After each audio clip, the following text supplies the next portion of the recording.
Bahujan Samaj party यानी BSP की प्रमुख मायावती ने मंगलवार रात अपने भतीजे आकाश आनंद को लेकर बड़ा ऐलान किया। उन्होंने आकाश को अपने उत्तराधिकारी और पार्टी के नेशनल कोऑर्डिनेटर की जिम्मेदारियों से मुक्त कर दिया। मायावती ने पिछले साल दिसंबर में ही आकाश को अपना उत्तराधिकारी घोषित किया था। अब आकाश को हटाने का फैसला लोकसभा चुनाव के बीच में आया है। मायावती ने मंगलवार को सोशल मीडिया प्लेटफॉर्म एक्स पर कहा, बीएसपी एक पार्टी के साथ ही बाबा साहेब भीमराव अंबेडकर के आत्मसम्मान, स्वाभिमान और सामाजिक परिवर्तन का भी मूवमेंट है, जिसके लिए कांशीराम जी और मैंने खुद भी अपनी पूरी जिंदगी समर्पित की है और इसे गति देने के लिए नई पीढ़ी को भी तैयार किया जा रहा है। इसी क्रम में पार्टी में अन्य लोगों को आगे बढ़ाने के साथ ही आकाश आनंद को नेशनल कोऑर्डिनेटर और अपना उत्तराधिकारी घोषित किया था, किंतु पार्टी और मूवमेंट के व्यापक हित में पूर्ण परिपक्वता आने तक उन्हें अभी इन दोनों अहम जिम्मेदारियों से अलग किया जा रहा है। पिछले कुछ वक्त में आकाश आनंद लगातार लोकसभा चुनाव के लिए प्रचार अभियान में जुटे थे।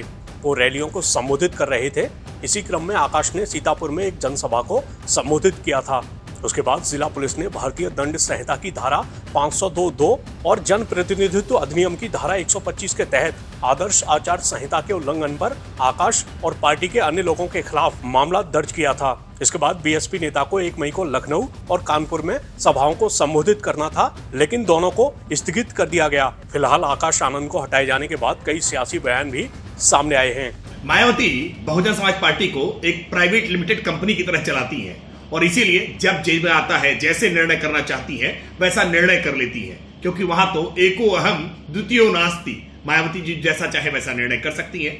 आकाश आनंद जिस तरह से गैर जिम्मेदाराना बयान दे रहे थे और भारतीय जनता पार्टी को लेकर के जिस तरह की अपमानजनक टिप्पणी उन्होंने की थी, जनता के बीच में उनका बहुत आक्रोश इसको लेकर के पनपा था और मायावती जी ने इस बात को महसूस किया, इसीलिए आकाश आनंद को तमाम जिम्मेदारियों से मुक्त करने का काम किया है। लेकिन मायावती जी जो बहुजन समाज पार्टी एक मिशन के रूप में माना करती थी, जो बाद में कमीशन में तब्दील हो गया है, क्या इसमें कोई बदलाव कर पाएंगी? क्या वो परिवार के इतर फिर पार्टी की कमान किसी सामान्य दलित को देकर के पार्टी को आगे बढ़ा पाएंगी? ये आने वाले समय में जरूर देखा जाएगा कि मायावती जी के परिवारवाद के मोह से मुक्त हो पाएंगी। देखिए, बसपा और भारतीय जनता पार्टी का अघोषित गठबंधन है, ये जनता देख रही है। जिस तरीके से बसपा के टिकट का बंटवारा हुआ, फिर टिकट बदलने के फैसले हुए, वो कहीं न कहीं भारतीय जनता पार्टी का प्रभाव नजर आता है। और आज जिस तरीके से आकाश आनंद को उनके पदों से बर्खास्त किया गया है, वो आकाश आनंद जो बसपा के उत्तराधिकारी थे, वो आकाश आनंद जो भारतीय जनता पार्टी से लगातार सवाल पूछ रहे थे और भाजपा को वो सवाल चुभ रहे थे, आदरणीय मायावती जी ने आकाश आनंद को बर्खास्त करके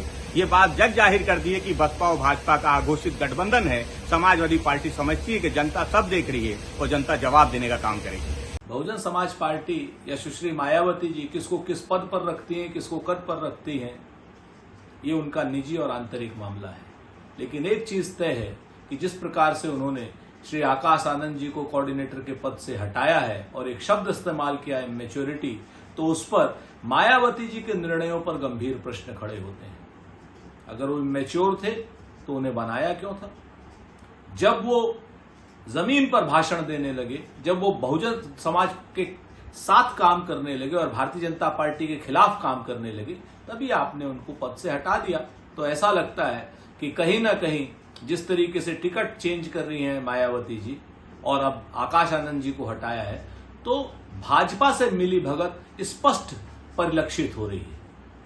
अगर आपको समझौता करना है तो खुले में कर लीजिए।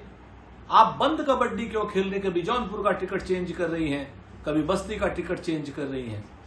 स्पष्ट हो गया है कि बहुजन समाज पार्टी इस वक्त कहीं ना कहीं भारतीय जनता पार्टी की बी टीम के रूप में काम कर रही है।